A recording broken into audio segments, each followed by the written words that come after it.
ইনশাল্লাহ আশা করা যায় জুনায়েদের জামিন হবে, যে ন্যায় বিচার আমরা পাবো। একটা কথাই জানেন, আমরা ন্যায় বিচার পাবো, সত্যের জয় হবে, একটু কষ্ট হইব, জয় হবে। এটা পুরাটাই মিথ্যা কথা, ভিত্তিহীন। আটপাড়া হলো ওনার স্বামীর বাড়ি, ওনা গেছিল, ওনা গিয়া দোকানপাট ভাঙচুর করছে, ওরারে মারছে, মাইরে আবার পুলিশ আনছে, আইনে এই লোকটিরে আবার ধরাইছে। এটা হলো মিথ্যা কথা, বুঝছেন।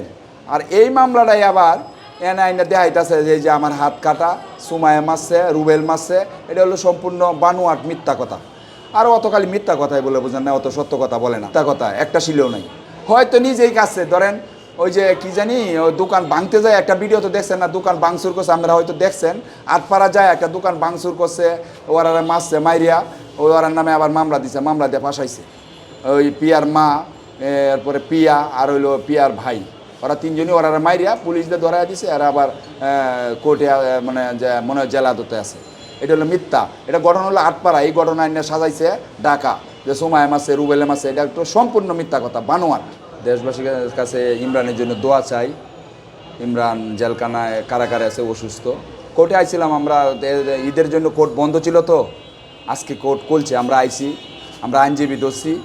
হ্যাঁ, আইনজীবী শুনানি হয়েছে, শুনানি ডেট হয় নাই, ইমরান ডে মনে হাজির করবো, এই জন্যই আইছিলাম কোর্টে। শুনানি হয়েছে, ডেট দিব কবে, মানে ইমরান ডে কোর্টে উপস্থিত রাই কেমন ডেট দিব, কবে ডেট দেয় এখনও দেয় নাই। ডেটটা দিলে আপনারা জানাবো। এটা 100% সত্য, টাকা দিলে ওনার মীমাংসা হবে, নাহলে হবে না। কত টাকা দাবি করছে? টাকা তো অনেক টাকা দাবি করে। হ্যাঁ, তো একবার এক এক কথা বলে, তো সাইকো তো এত পাগল, একবার এক এক কথা বলে। কোনো সময় 10 লাখ, 15 লাখ, 20 লাখ, তার এটা কোনো ঠিক নাই। কোন সময় কত চাই এটা বলা যায় না। মামলাটা দিয়েছে টাকার জন্য? হ্যাঁ, টাকার জন্য। ওর হইলো ব্যবসায় হইলো এটা। হ্যাঁ, মানুষরা হয়রানি করে এইভাবে। দর্শন মামলা, আরও অনেক মামলা, দর্শন মামলা আমি দেখাইছি, এক ভিডিওতে দেখাইছি, প্রায় 20-22টা মামলা আমি দেখাইছি। ওনার 5-6টা মামলা, এর ভিতরে দর্শন। আরও আমরা দর্শন মামলা আমি সংগ্রহ করতেছি, আরও মামলা আছে ওর নাম। সুমায়া বাচ্চাটা অসুস্থ, সুমায়া অসুস্থ, আসার কথা ছিল, আসে নাই। এই কারণে সুমায়ের আজকে কোর্টে আনা হয় নাই, অসুস্থ। সুমায়া খুবই অসুস্থ, বাচ্চাটা অসুস্থ, অনেক দিন ধরে আপনি এদিক সেদিক তাহা পলায়া তাহা পুলিশের বয়ে, যার ফলে মেয়েটা অসুস্থ হয়ে গেছে। সুমায়া খুবই অসুস্থ। হইলো জামিনের জন্য সুমায়া, ইমরান, জুনাইদ, আমরা হয়তো কষ্ট হইব, সত্যের কষ্ট হইব, কিন্তু আমরা ন্যায় বিচার পাবো। কষ্ট হইলেও আমরা ন্যায় বিচার পাবো। আমরা এটাই আইনের কাছে আশাবাদী, আমরা ন্যায় বিচার পাবো। আর আরেকটা কথা হইলো, দিগ্ধ আদালতের কাছে আমার একটাই দাবি, আমরা যাতে ন্যায় বিচার পাই। হ্যাঁ, আমরা আইনের শ্রদ্ধাশীল। হ্যাঁ, আইনের প্রতি আমরা শ্রদ্ধাশীল আছি।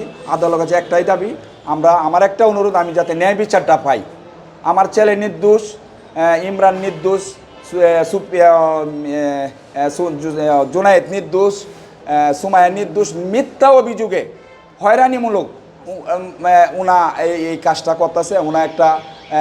ওনা এই কাজই করে টাকার জন্য, এগুলো করতেছে। আমার একটাই আইনের কাছে, একটাই আদালতের কাছে একটাই নির্দোষ যা চাইতেছি, ওরা যাতে বেকুশ খালাস পায়, ন্যায় বিচারটা যাতে পায়। ভাইরাল হওয়ার জন্য মামলাটা দিচ্ছে, ভাইরাল হওয়ার জন্য, ওদের মা মেয়ে উদ্দেশ্য হইল ভাইরাল হওয়ার জন্য এইগুলা মামলাটা দিছে।